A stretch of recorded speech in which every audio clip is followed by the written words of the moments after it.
আসসালামু আলাইকুম। আপনারা সবাই ভালো আছেন?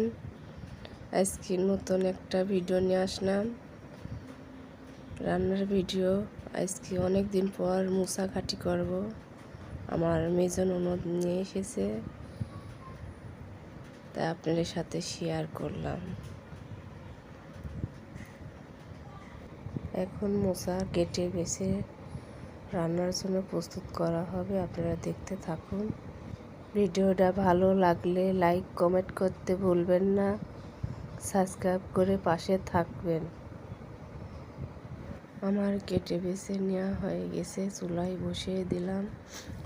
পেঁয়াজ কাঁচামরিচ দিয়ে দেওয়া হলো, হলুদ, মরিচের গুঁড়া, আদা রসুন পেস্ট, লবণ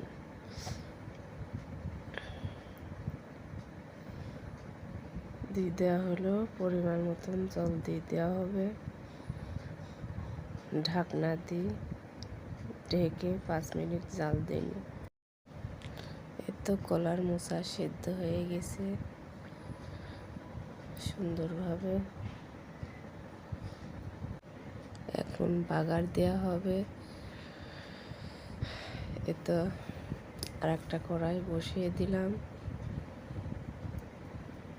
সরষের তেল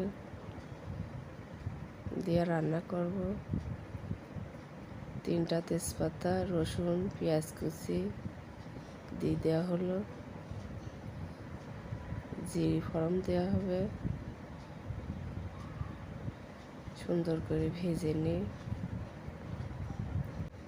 এর তো পেঁয়াজ ভেজে নেওয়া হয়ে গেছে, এবার ঢেলে দিলাম মোচা। সুন্দর করে নেড়ে চেড়ে পরিবেশন করার জন্য।